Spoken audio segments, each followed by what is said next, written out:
Welcome to the Breaking Barriers interview series, another exceptional interview segment. And we have today Ms. Elizabeth Krupa, and she is an amazing attorney here to share her insights with us from the legal industry. And again, this series is all dedicated to inspiring and empowering upcoming, aspiring female executive leaders. We want to encourage our talent pipeline in the areas of resiliency building, emotional intelligence mastery, and of course, overall building of strategic and resilient networks. So I welcome Ms. Elizabeth Krupa today. Thank you so much for taking the time to chat with us. So tell us, Elizabeth, if you can please provide your name and the current position and title that you hold in the organization. Of course, Elizabeth Krupa. I'm the founder and sole owner of a law firm, which is my name. It's the Law Office of Elizabeth Espinosa Krupa. Awesome. And so how long have you been working in the C-suite, I should say, being the owner of your law firm? I believe it's almost 15 years now that I've started my own firm. Wow, that's an extensive bit of experience there. So can you describe for us then the legal industry and the specific challenges it faces in terms of, I would pick one, resilience cultivation, so to speak? So when I first started practicing law as a young lawyer, I worked at a multinational corporation and didn't really get a lot of support, obviously, in a corporate setting. I left and started doing trial work in the Colorado State Public Defender System, which had really good training, mentors, people that kind of, they put you in groups with people that were in the same position as you. So it really did kind of build those types of relationships. I was also introduced by one of my mentors in that office to the Hispanic Bar Association and Women's Bar Association, so that I could have people that perhaps had similar interests or similar struggles. The interesting thing was when I was at the public defender's office, I was surrounded by more women and people of color than when I left the public defenders and went to the federal defender system. In the federal system, there was less women, less people of color. And then when I went to work at the Securities and Exchange Commission, there were hardly any women or people of color. And it just got to be a little more interesting. Law is definitely a man's world. There's plenty of women that have done many things to break that glass ceiling kind of thing. A lot of women, including some of the mentees that started their own firms as well, and they're doing really well. So I'm really proud of, the people that have done it. It's scary. It's the scariest thing I've ever done. I'm sorry. I have a new puppy and he's barking for some reason. Oh, puppy, welcome to the conversation. Yes. Yes, that is wonderful. So, when you look back, what are the, if you can think about one or two things that really motivated you to get your own practice and go there, on your own, what would be the top two things then? Well, the first was really my late husband was diagnosed with cancer. It was a very rare form of cancer. It was in his spinal cord. So he became a quadriplegic. And we had two small kids. So my kids were 7 and 9 when he was diagnosed, and 9 and 11 when he passed. And it was just hard to try to be a single mom for my kids. We lived about an hour away from where my office was at the time. So I was commuting a lot. And this was way before remote work. It was way before people did remote depositions or anything like that. And so I started my own firm really so I could be a mom and be there for my kids. But it was scary. My parents both worked for the city and county of Denver their entire careers, retired after 30 years. I mean, retired at like 55 with full benefits, right? I mean, who does that anymore?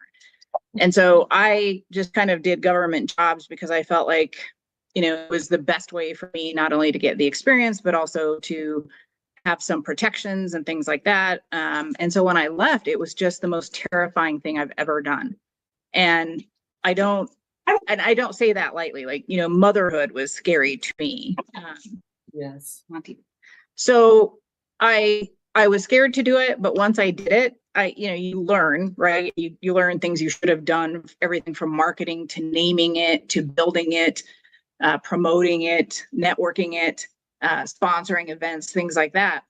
But it really gave me the flexibility to be the mom that I wanted to be. And it gave me the flexibility to get even more involved in some of the organizations and nonprofits, you know, serve on boards and things like that. It allowed me to do a lot more of that, which was a different kind of building of me as a person and as a professional than I could have in a state government office. Of course, absolutely. Particularly the board opportunities. Right. Those, you know, lifetime opportunities. So that's great. And again, I'm sorry to hear about your husband. Thank you. So it just shows that how, you know, how resilient of a person you are. Well, thank you. Most difficult circumstance, you're able to rise above and go out there as your own separate entity. And that is not something that people see every day. So I commend you, highly commend you. Thank you. So really, if you think about the term resilience, what does resilience mean to you? Since you exhibit so well in your context, you know. Resilience to me is kind of that ability to bounce back or just let things wash over you. It is really hard sometimes to not take things personally or to not feel imposter syndrome or like you're not enough or you didn't do enough or you failed. I'm not sure that women, and specifically women of color, are taught very well to take failure as a learning ability, a learning experience. That 9 times out of 10, you're going to try something and maybe not do it great. You're not going to be an expert at everything. I'm older, so I was not part of the generation that everybody got a ribbon and everybody got an award. Like I was definitely in that, raised in that era that you're a fighter and you're a winner. And I was a little darker when I was younger. So I dealt with a lot of things. Even after I had been practicing for years and I was with the Securities and Exchange Commission, I had a judge in Texas ask me if I had a good command of the English language. And my parents had never taught me Spanish because they suffered so much prejudice from it. They didn't want me to. And so I was kind of shocked. And, the colleagues that I was with and a lot of people that were there were really bothered by that and concerned and wanted me to raise all these issues to everybody. And I was like, I don't think we need to do that. I think, you're better served not overreacting. So I think resilience to me is kind of learning almost boundaries, like how to control your own reaction, how to control how you perceive it and how you let it affect you, because there's just so many things that happen in life that if you can let it kind of wash over you and not let it sink in and hold it kind of thing, the easier it is for you to get past it. I absolutely agree. 100%. Sorry, I'm walking down because I think my dog actually needs to go to the bathroom. Oh, okay. So we'll see how this works with me walking outside. Yes, that's okay. We're very flexible here on the Breaking Barriers interview because we know that we are talking to really busy executives. This is a whole different kind of busy because yes, I know, we're busy. Yeah, so I foster dogs because I can't let them be killed. So I take them in from kill shelters. And this one came to me because his mom was found like the day before she gave birth. And she gave birth and then she passed right after childbirth. So, tugging on my heartstring. I'm like, sure, I'll take him. Yeah. And then, it's been years since I had a puppy. So I'm like, I don't even know what I'm doing. That's all right. We will talk until, unless that's okay with you. I'm happy to talk as long as I keep internet service. That's why I'm trying not to go too far outside my front door. All right, we'll give grades. And so that's really a good understanding of resilience, and really, like you said, resilience, when you have that growth mindset, when you adopt that growth mindset, you're able to really perceive the challenges as opportunities. And I Right. believe that's where the headspace you're in. When you said, okay, I'm not going to react and respond. What is the point? If you look at, further down the road, what are you gaining from doing that? Right. And come to productive. And so that's the mindset that you carry. So yes, excellent explanation. So really, are there any specific challenges, specific strategies or your practices you have found effective in building resilience within your team or organization as a legal executive? I think a lot of it is, I know I try to talk to my mentees and people about networking and the value of networking, but also just kind of building your team, right? Like, and it not necessarily your work team. Like if you start your own business, I think there's a value to having that family mindset to your own business, or a family kind of mindset to your company or something like that. I think it's really hard when you make it like too much of a family, because it's a working environment, especially if you're the boss. You're not anybody's mom, you're not the parent.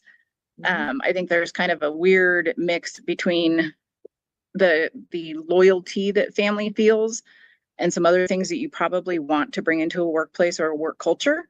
But I don't know that I would call it a family. But I do think that it is important for women to have that kind of tribe feeling, right? The women who don't seek any competitive thing with you, they are there to help you. And not like cheerleader, but like, I had a friend who would call and say, I got in trouble at work. They don't like my writing. And I said, well, that's okay. I mean, you don't have to be great at everything. Like, just take a writing class or take a writing course, or use it as an opportunity to grow that side of you, to keep learning. And, I think nowadays, with all of the information about dementia and Alzheimer's and all of the lessons out there, that you have to keep your brain active. And that's not just doing your normal work every day, it's learning new things and pushing yourself a little bit to teach yourself something new. I try to see if I can, not just for myself, but for other people, get them to see, especially in kind of building the environment that you want for your work or your workspace, one of encouragement to learn, right? I mean, I know some brilliant women, very smart, very capable. Not one of them has said, I've achieved where I want to achieve and now I'm good. Like, they're never the women that stop learning or stop trying or pushing themselves. It's scary. It's scary to try something new. It's scary to admit that you need help with something. But if you have the right people around you to help you through that, I think that's huge. So to me, I always think it's mentoring. It's hard for people sometimes within your own company or a law firm, something like that, to find somebody that you can really talk to, because usually the person that's like assigned to you, like I'm on the boards that I'm on, if I mentor another board member, a young board member, they don't necessarily want to come to me with everything because I'm their mentor, but I'm also a more senior member on the board. So I think you have to be careful of how you kind of cultivate those relationships professionally, but personally have those women that you can text and say, hey, meet me for coffee, or hey, can I talk to you tonight? Something happened at work and I need to have a sounding board, kind of thing. And I think that's hard. Like, in today's day and age, there's a lot of, at least for attorneys, that kind of go out on their own, have their own firm, kind of similar to mine. And it's not like you have 5 managing partners that you can get together and talk about things. So there's a group of us that we all get together and we talk about work, we talk about family life, the balance of work and family life. Not all of us are around the same age. I think there's a 20-year age gap between like the youngest one in the group and the oldest. So, some are managing retirement, some are managing, going back to work after a kid or something like that. Yes. So I think it's just dependent on finding your tribe, for lack of a better word, that can help you through some adversity. And, sometimes for somebody, it's their spouse or something like that. My husband passed. So, I talked to my kids a lot about why I had to network and why I would miss certain things or why I had to do things professionally for myself. And sometimes, talk to them about it and say, what do you think? Would that make a difference to you in hiring somebody or having somebody represent your family or your child or business? Yes, it's called navigating the waters. It's Yeah. like, and so again, just really amazing perspective on things. I think when I look back at we said a tribe, women need to have a tribe. I think of the Global Society of Female Entrepreneurs I'm a part of since after leaving corporate America in March after close to 17 plus years as an engineer, chemical engineer. And she says, here, listen, we do not compete, we complete. Yes, and I love that. Is really what should be on every single corporation wall. I agree. And it's not, it's just not that way. I mean, I think law is one of those areas, but I think corporate America is that way, right? Like, I mean, you succeed and you see other people succeed that bring other people down or expose other people's weaknesses or can manipulate. And while it's still largely rewarded, it just doesn't feel good. And it doesn't make people like that person, trust that person. It's their choice. But, as Michelle Obama says, you rise above, you go high. Go high when they go low. Yeah. That's good. Yes, thank you. And that's one of the things that I really, I hold very dear to my heart in terms of professionals. I do love to see professionals really encourage and inspire and motivate others. And this is the reason why we do have an interview series like this.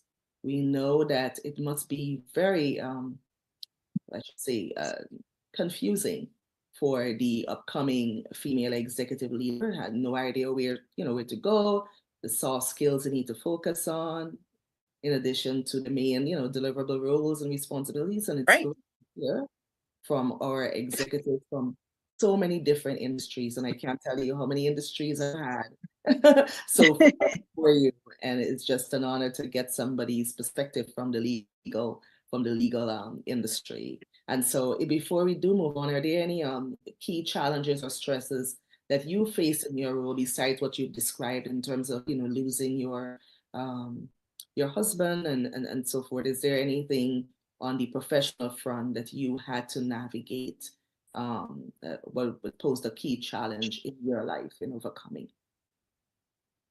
I mean, I think there's a few, one for sure is, my mom worked her whole life. She, was raised in a really small town in Colorado with a dirt floor in an adobe house, spoke Spanish exclusively till she was like 16 when her family moved to Denver. Yes. And she had an English teacher that just tutored her and stuck with her. And so she still has a little bit of an accent. But she went through DU's women's college program and got like a 2-year associate's degree. She started as like a level 1 clerk at a really major hospital here, or biggest hospital here. And by the end of her career was the director of admissions.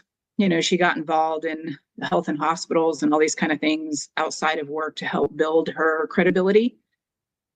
And so she was always very much, a role model for me. And I've been blessed to have people like that in my family that were professional women to say, you can be feminine, but not too feminine. You can be aggressive, not too aggressive. You can dress professionally, but not sexy. All these kind of things that just really helped me, but also helped me understand why, right? Like I don't have to leave my femininity at the door, but I know how to use it. And so that, that's always been something that's interesting for me to navigate, and to try to talk to at least younger women about. I think Ally McBeal, that TV show years ago where they all had short suits and really tight suits. And I would try to explain, you're a beautiful, sultry, attractive person. You don't have to dress like that when you come into a courtroom. It is hard to be taken serious as a woman if all they're looking at are your curves. because that they make an assumption the minute they see you. Yeah, So, you know, knowing that, I try to own space, right? Like I try to take up a lot of space in my own personality, in my voice, in my choice of dress. You know, I'm not saying I do it all perfectly, but I try to definitely own the space I'm in and what I'm doing. And it's hard. I mean, imposter syndrome is hard sometimes, right? You walk into something new and you're like, God, do I even know how to do this? You know, I'm applying for this, or you don't get a job or something like that. And I think, you know, sometimes you just have to, you know, believe in yourself, but be able to say, if you don't get something, you don't get the promotion, you don't get the job, you didn't win the case, you know, it's always a learning experience, but to be able to say, okay, so now I know next time, right? Or this is what I could have done differently, or talk to somebody and say, help me through this. What, you know, where can I go from here to try to achieve something better if I'm faced with this again? Yes. And so, you know, I think it's hard just being a woman. It's hard just being a woman that's not white, you know, but I do think that there's just so many people that I watched that kind of helped me see a better way and were able to teach me because they were the only woman in a room. But it's still hard, right? I mean, I think it's a little better now, just with kind of the, I don't want to say wokeness because I'm not a fan of the word, but I think that it's easier now with remote work and after the pandemic with people understanding work-life balance for people that want to have kids, because there's so many C-suite professionals that I hear say, I don't want to have a kid until I reach this level. And I understand that for a variety of reasons. Not everybody has easy childbirth or easy pregnancies or children that are born without needing a whole lot of care. And even, you know, I was married when I had my two kids and I had family around and I still felt ill-equipped to be a mom. So I think, you know, we're doing much, much better with supporting working moms and making that type of work available. But I think it's still hard. I think that's one of the hardest things to navigate is leaving your child. You bring them in, you can get nannies. There's nothing wrong with that, right? Like at some point, they're going to need some type of alternative care and it's probably good for the child, but it's hard. It's a really hard thing. And I'm not sure there's that type of support for women necessarily, either in their choice not to be moms or to hold off on motherhood or to have it and navigate those feelings. Yes. I don't think that's, you know, we've come a long ways. I don't know that we're quite doing that yet. And that's been one of the hardest for me as a single parent. Yeah. The current workplace culture today doesn't really support the work-life balance right. for professional women, regardless of whatever industry. I wrote an article about that in Sister Leaders Conference the other day, really highlighting the challenges that women face for maximizing, you know, or exercising the influential power. And you've raised some really valuable points around, you know, just making sure that even in terms of dress and those things, that you are not your worst enemy. So in an environment that's not really totally receptive to your leadership as a woman. So we've made progress, but we're still lots of opportunity for improvement. So that's why we're here again. Collecting intelligence to see what happens when you don't know, you ask. Right. So that's what I said, okay, there's not a lot of information out there for women, so we need to talk to these trailblazing executive women like yourself and get the insights so that we can move forward, you know, basically pave a better path forward for leaders, female leaders that are coming. So thank you for that. And so if you can venture off into let's talk about emotional intelligence for a bit. How important do you consider emotional intelligence in your role as a C-suite executive? And first you can just tell us what emotional intelligence means to you, and then how important do you consider it? So emotional intelligence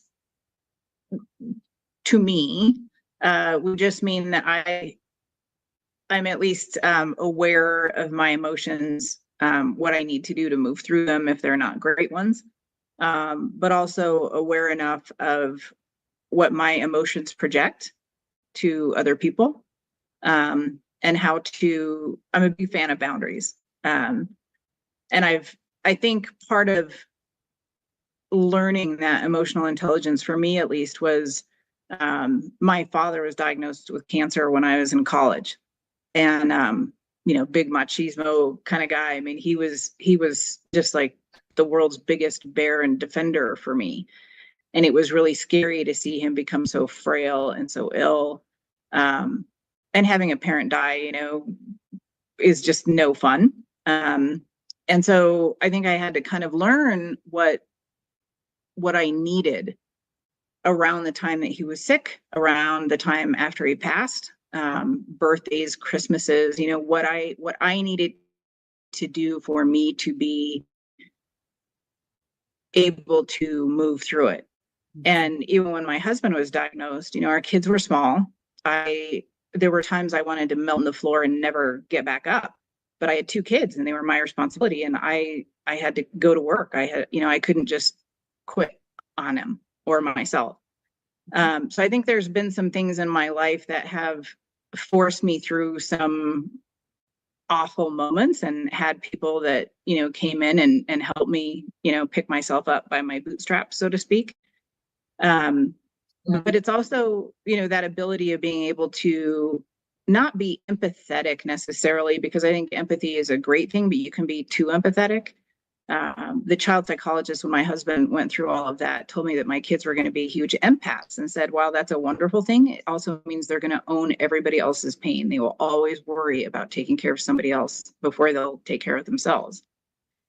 And I think all the talk we do now about self-care is huge. The fact that we talk so openly about mental health now is also very important. There's still some stigma, and I think too, again, with people of color, Latinos don't talk a lot about mental health. They don't seek out treatment for their kids. But it's not taboo to have a therapist. It's not taboo to take anti-anxiety medication or antidepressant or whatever. And I think that's one thing that we have to be really grateful for with where we are now in this world. But it's hard when, you don't have somebody to help you kind of navigate that, or you haven't had the opportunity to practice it, right? It's like, people always say, oh, I wish I could be more patient. And then they get opportunities to demonstrate patience and they don't recognize it. Some of it is, people just haven't had that opportunity to really practice that emotional intelligence. And part of it is, like for me, when I say setting boundaries, it's like, I know when I need time to myself. I know when I need, that dinner with a good girlfriend. I know when I'm ready to go to the networking event and have the capability to be the upbeat, confident person that's out there doing what I need to do. But those things can vary, and you need to be able to recognize that about yourself, and also recognize that if you push yourself to do something, maybe it's not the healthiest for you. Maybe it's better that you stay home and watch Netflix with popcorn or something. So I think there's a lot of layers to it, but I think it's just really a self-awareness of your emotions and what you need to move through something, and to feel it, and to help you, if you have some kind of block, to be able to find that source to help you navigate it. Yeah, brilliantly said. I mean, it's encapsulated quite a lot in terms of identifying, understanding, and regulating your emotions, and identifying and understanding emotions in others. Mm-hmm. Right? Can coexist harmoniously. Yes. And most importantly, have those boundaries in place so that you can secure your well-being. And I completely understand, because I'm coming from the West Indies. It's not exactly an area where therapy and things are really, really highlighted as vital areas of service. Right. And so that's exactly probably one of the things that actually made me motivated me to be a trauma and resiliency life coach after chemical engineering, because I realized, wait a minute, it's not really about the data, it's the human element. All right. Okay. Because if we're not okay, nothing is going to get done.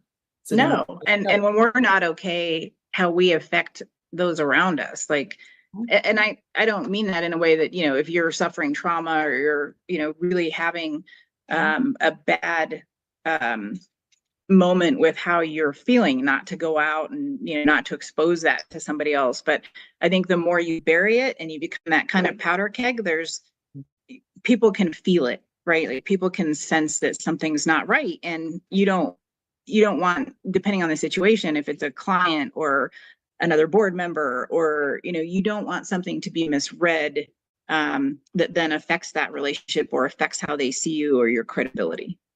Yes, that's awesome. Add there. So, what specific skills or competencies related to emotional intelligence do you believe are crucial for success at the executive C-suite level? Oh, awareness for sure. Awareness of your own regulation, you know, and emotions, awareness of others, and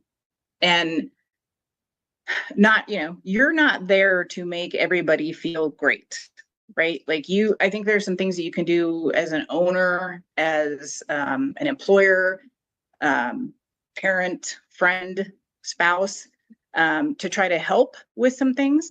But sometimes, you know, I love it that sometimes it's just saying, I'm here for you, right? Like, I'm sorry you're having a rough day. I'm here. You do what you need to do for you.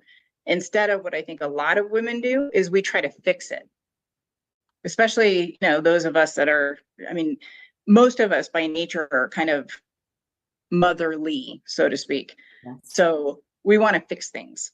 Mm-hmm. And that's, you know, it's great that we want to do that, but it's not our battle to fix, and we can't fix everything. Sometimes we can't even fix ourselves without some assistance. So I think awareness is probably one of the biggest ones, just for that reason, so that you can have some kind of an ability to say, I see it, I can support without trying to fix. Because when we offer a fix, it's usually the fix we think we need or the fix that we think makes sense.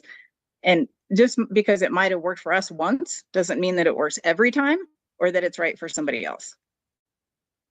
Wow, that's quite a lot. Quite a lot said, and I definitely agree wholeheartedly with that. I see sometimes it's really more effective for someone to just sit and be silent, Mm-hmm. the person, as Yeah. to say something when they're going through a difficult circumstance. It could be so much more meaningful when we just hold their thoughts and comments, and because those tend to lead to judgment and Right. and all Right. those things. You give an opportunity for emotions to be processed, and because we're humans, we all have emotions. So we should be given that grace. That's just Yes. my Yes. I'm a huge fan of grace. I think grace is important. you have to learn to extend yourself grace too. You know, I mean, I think there's a lot of things that you can say, oh, she handled it with grace. And it's usually how you react to something or how you treat somebody that's just not behaving very well, but you behave gracefully, you know, when somebody's coming at you with any type of adversity. I think the hardest thing for women sometimes is extending ourselves that same grace, to cut ourselves slack and to say it's okay. Absolutely, absolutely.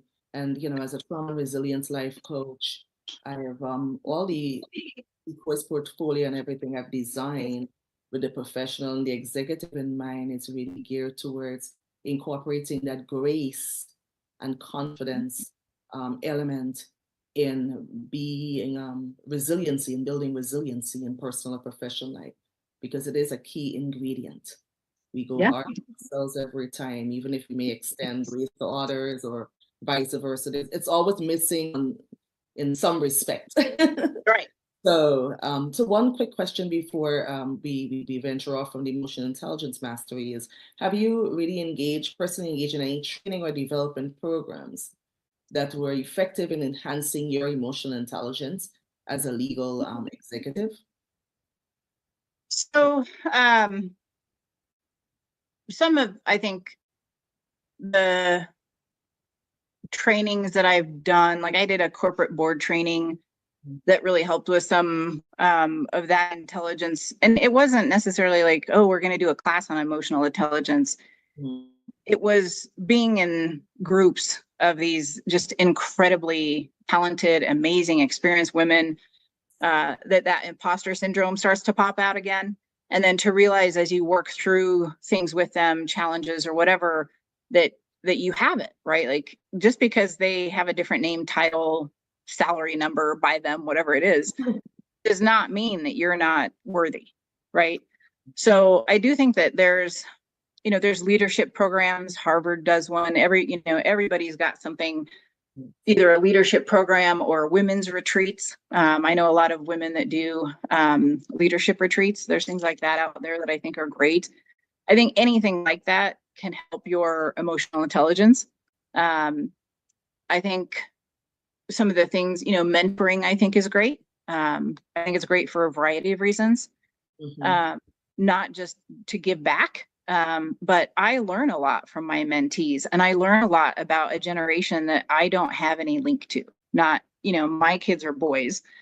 And, it's nice. It's nice to have that ability to connect with different generational ideas and thoughts. And also just, I put together, it was kind of a mentoring / learning leadership program. And it sounds funny because it was a fashion show. So we took applications. It was a 1-page application. The first paragraph was, what does it mean to be a professional woman? The second paragraph was, what can we do to help you achieve that goal? What is the one thing that you need? And we picked 10 of those women, and we had sponsorships from like MetLife, Microsoft, different organizations. And we partnered each of those 10 women. So they were ranged from high school age to 0 to 2 years in a profession. And we assigned them each a mentor, and we met for a year. And every month you had to do something alone with your mentor, coffee, tea, walk in the park, whatever it was. And then one event that we put on, and we did an etiquette training. So a friend of mine had worked at the Ritz here in Denver, and she set up a luncheon where they learned, the silverware in those big settings, which water cup is yours, which bread plate is yours. Because it's one of those things, if you've never been taught and you get invited to something like that, it makes you feel bad because you don't know. You're like looking at everybody else trying to figure out what they do, or you touch the wrong water or the wrong butter dish and somebody's like, that's not yours. So we were trying to expose them to some things. We talked about networking. We talked about volunteering. We talked about, and not just talked about it. It was like when we did the networking, they had to go to a networking event and they had to get, business cards or full names of at least 3 people that they hit up within 24 to 48 hours and followed up and said, hey, I really enjoyed meeting you. I would love to meet for coffee to talk about X. Right. And I mean, we gave them all homework too. And then by the end of that year, we did a fashion show, and the fashion show was these same 10 women. We bought them interview attire, business casual, and then semi-formal. And the women that had donated time to talk about leadership, to talk about networking, to talk about all of these things that were C-suite execs were the panel for the fashion show, and they had gotten to know these women. So, when one came out and they would say, oh, here's Sabrina and, canary yellow, she's from Puerto Rico and she loves bright colors. And this is why it's important to her and makes her feel powerful to wear this. Right.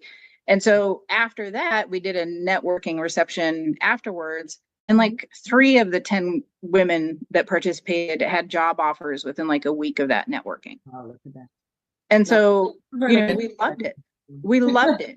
We had such a great time, and we tried to do it consecutively. It was hard to do every year. But it's things like that I love to do and love to see. And, it wasn't a fashion show of Sports Illustrated. It wasn't a fashion show of, fake looking women with, whatever. It was, there was a purpose behind it, and it really gave them so much. Like I still hear from them and I see them. And I love those kind of things. So I think, whether you give back and do things like that, or you, there's a lot of women investing, angel investing, things like that out there now. Some are for Black women, some are Latina, some are just women in general. But like, that's another thing women aren't taught is investing.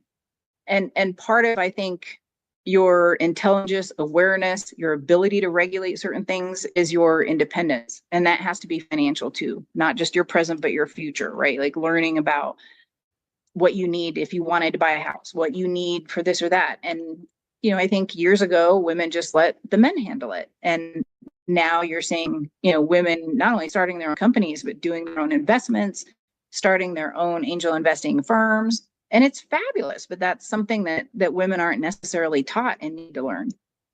You are now, and I must say, I will remember that idea.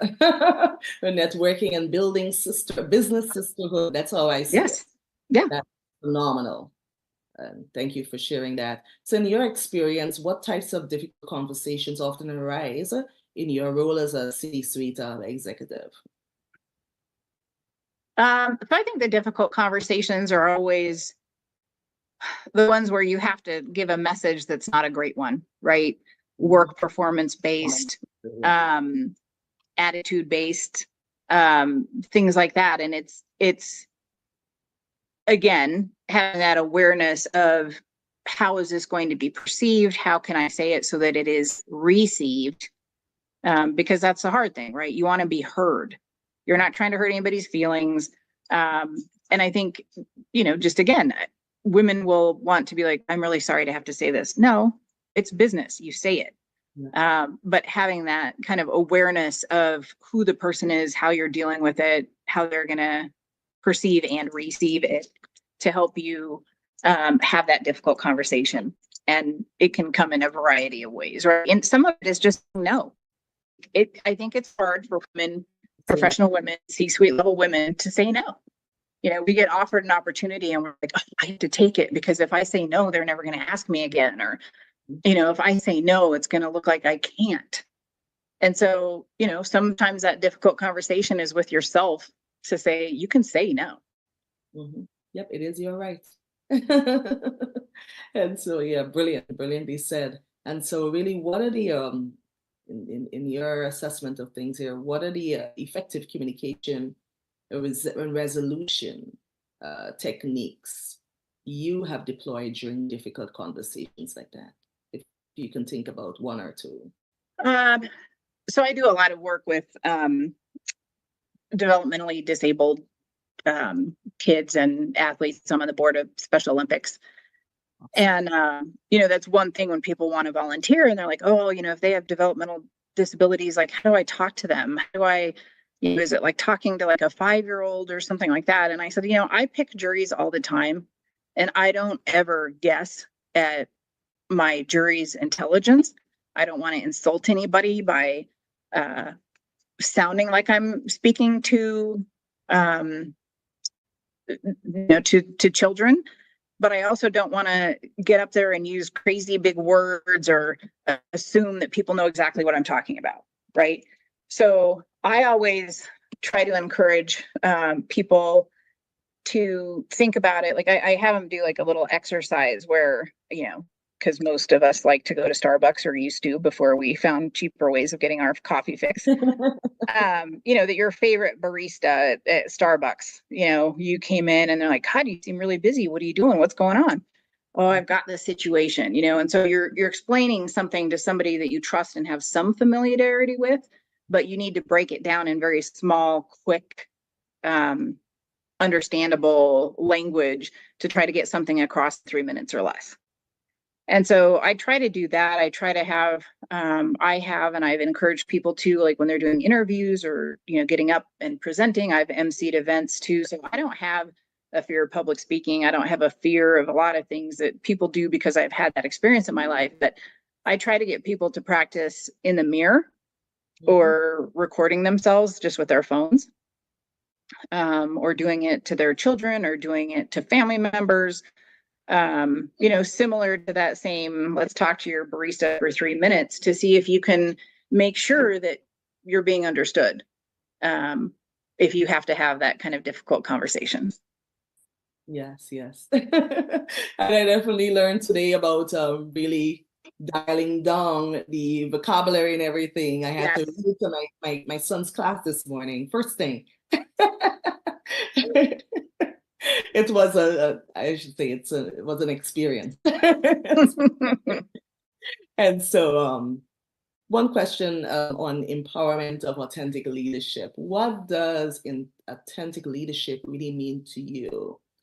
And how do you strive to embody it in your day-to-day roles and responsibilities as an executive, a C-suite executive? I think authentic leadership is really just being true to who you are, right? And it's hard because you'll see things and people that you want to emulate, which is great.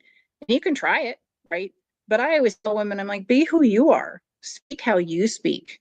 Be, if you're from Puerto Rico and you love to wear those really bright colors, knock yourself out. If you cannot walk in high heels because you will fall over, don't wear them, right? Like there's things that mean empowerment sometimes to women that aren't empowerment. And sometimes it's dress. Sometimes it's, your own hair, your makeup, whatever. I think there's different ways that women feel empowered and feel like they can make other people feel empowered. But I think it has to be true to who you are, right? Like it has to be true to how you would speak, how you would move, and how you would treat, I always think of, what is it? The Bambi movies, where they're like, don't say anything at all. And if you don't say anything, say, if you can't say anything nice, don't say it at all, kind of thing. Yeah. Or, the simple things like keep your hands to yourself, don't touch other people.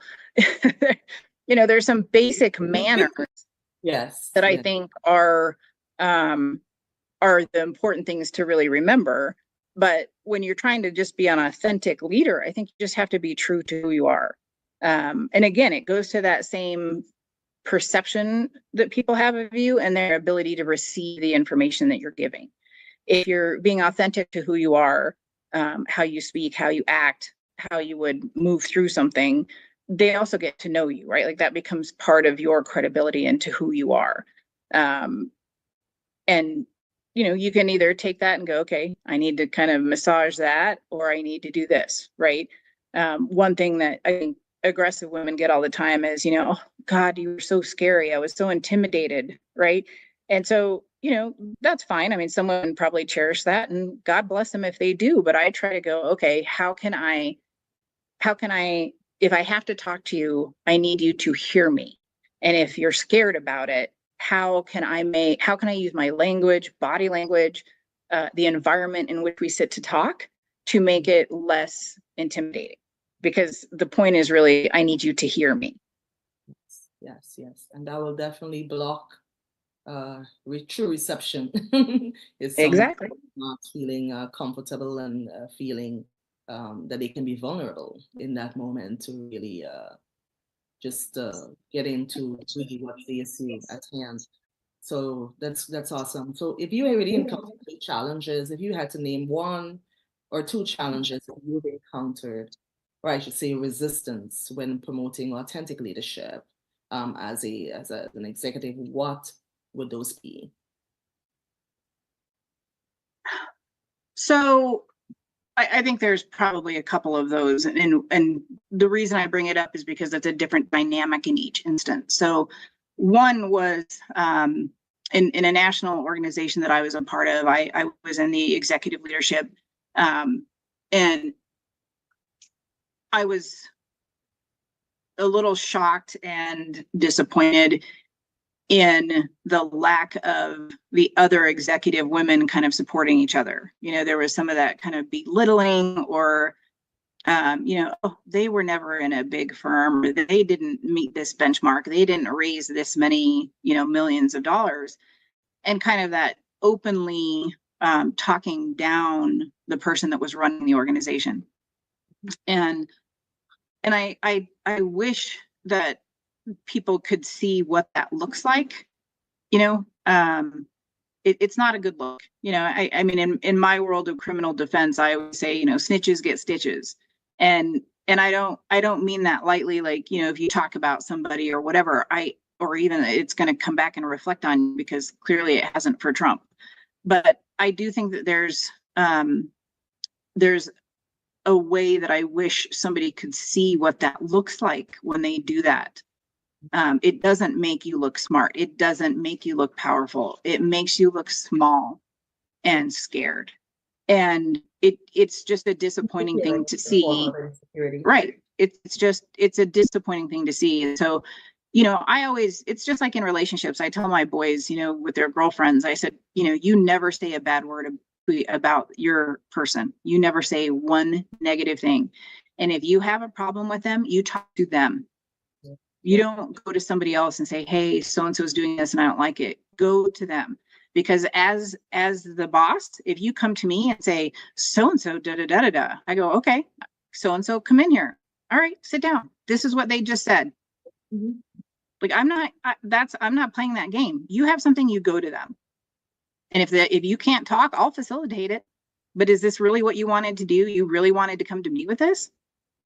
Mm-hmm. So I think like it goes back to some of those just general manners, but sometimes, like I said, setting those boundaries so that people know you're not going to do it. You're not going to do that. Now that's one instance. The other instance is, I've been on different government boards and commissions with, leadership roles, and had to testify before, the House or the Senate. And sometimes I was not testifying to something that was a very popular sentiment.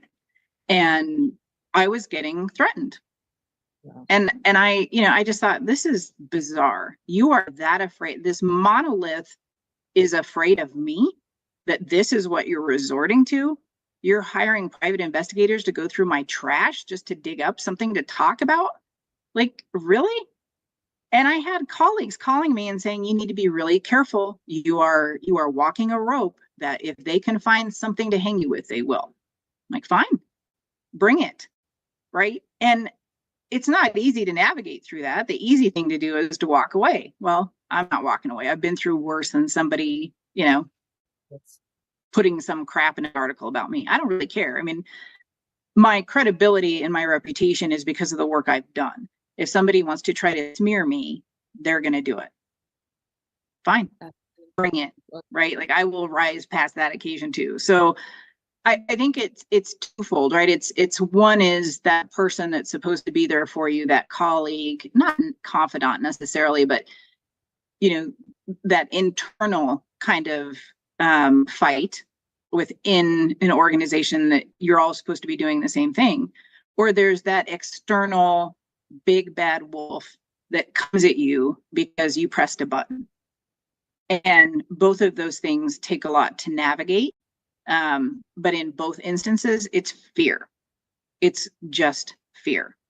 And that's always a hard thing to contend with, right? Because you can't stop somebody else's fear. They're afraid. Yep. But you have to make that choice of, what can I tolerate with some of this? And not everybody has the bandwidth to take it. And that's okay. But I think those are the two different times that I think it can really hurt you as a leader internally if you're faced with that kind of mounting battle and how you're going to be able to navigate it. Do you rise above? Do you go high? Do you just back off? How do you handle it? And those are hard situations. Yeah. Well, as a leader, you have to lead. So you get to pick your battles. Really, if you know yourself and you obviously, if you're sure about your character, right? Yep. You have nothing to worry about. Let's put it that way. So then a question about, I know we did touch a little bit on networks as we wind down here, networks, and you gave a very great example on really building a business sisterhood. I really did like that. But what steps do you take to build and maintain your strategic and personal resilience network, so to speak? You can ask pretty much anybody that knows me well or that is a close friend. I am constantly reaching out to let people know my gratitude and appreciation for them in my life. Awesome. That is my law firm party at the end of every year is always one that I invite everybody who helped, assisted me and my firm throughout the year. And some of that is, I've had some losses in my life. So I learned younger, that you don't know how long you're going to have somebody, and you don't want to have that regret that they didn't know what they meant to you. But some of it too is, I have one of my best friends lives in North Carolina, and she calls and we FaceTime or whatever, but she sends me at least one card a month with just a note in it, or like a little article that she found. And like this simple act of handwriting a note means so much to people. So I try to get my mentees, when I take them to networking events and have them meet up with somebody that I think is worth them putting in their strategic network, to thank them with a handwritten note. Yes. Because you just don't see that anymore. You'll see a message on LinkedIn or a text. But that just the simple thing of pen to paper means so much to people now. So I try to do things like that. I try, every year. Resolutions are a funny word for me. So I just try to say, these are the things I'm going to try to achieve in the next year. These are some things I'd really like to push myself to do. And one is handwritten notes.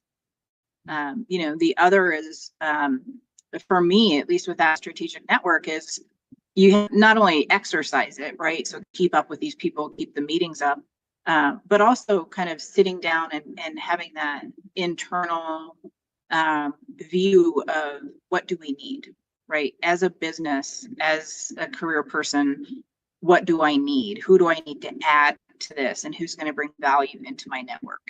And so some of it is that, right? Like it's that kind of thing. Like, do I have mentors that are old and young? Do I have mentors that are Black and white or other, people of color? Do I have geographic diversity? Do I have different things like that? Because I think it's just like anything else, right? Like there's a lot of talk of getting women on corporate boards and the importance of diversity on boards. Well, why? Right? Like they handle money, they handle risk, they handle HR stuff. They do all of these things to help these companies that are basically big in our economy, right? It's the same for your own personal or professional development. Your network, your strategic network should be your board. Yes. Should be those people that you have that help you manage risks, that help you manage growth, that help you manage setbacks. It should be a similar kind of thought of how do I add value to my network? Wow, that's eloquently said. I haven't heard it, phrased like that, but I do appreciate that a lot. So then in closing here, as part of your closing thoughts or advice for aspiring female executives, what initiatives or strategies do you believe can really truly help promote gender diversity and inclusivity in leadership roles within the legal industry?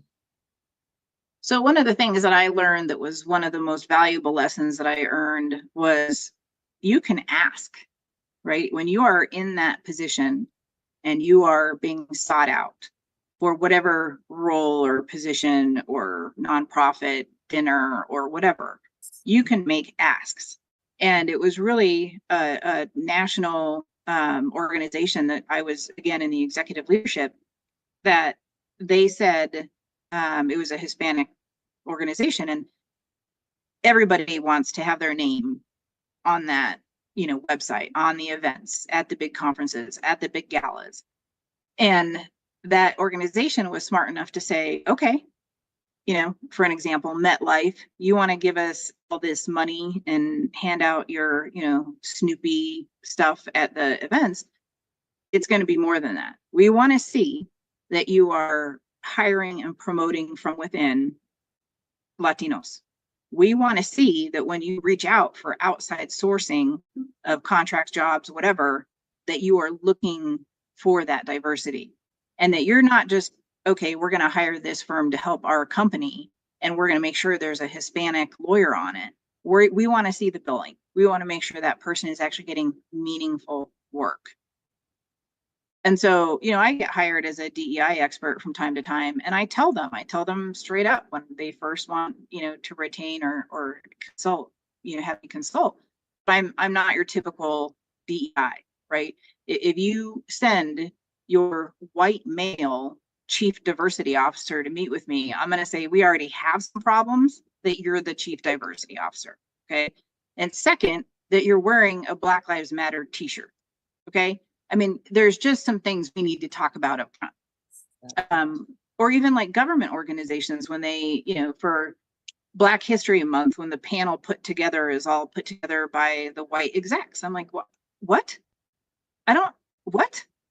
So I try to get people to learn what they can ask, right? Like, just like if a company wants to hire you in a C-suite position, and you say, well, this is the salary I want, and this is what I want in equity. I want unlimited vacation.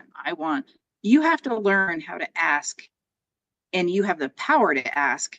I want to make sure that if I come into this role, or you consult with me, or you want me for this work, that it's going to be with some diversity in mind. I'm not going to do it unless the hires are diverse, promotions are diverse, or the company, if it's not diverse, gives back to the diverse community in a way that actually matters. And I don't mean you go to the Juneteenth celebration and have a booth. Yeah. Like, I want to see some meaningful work. Yes, excellent. Well said. Wow.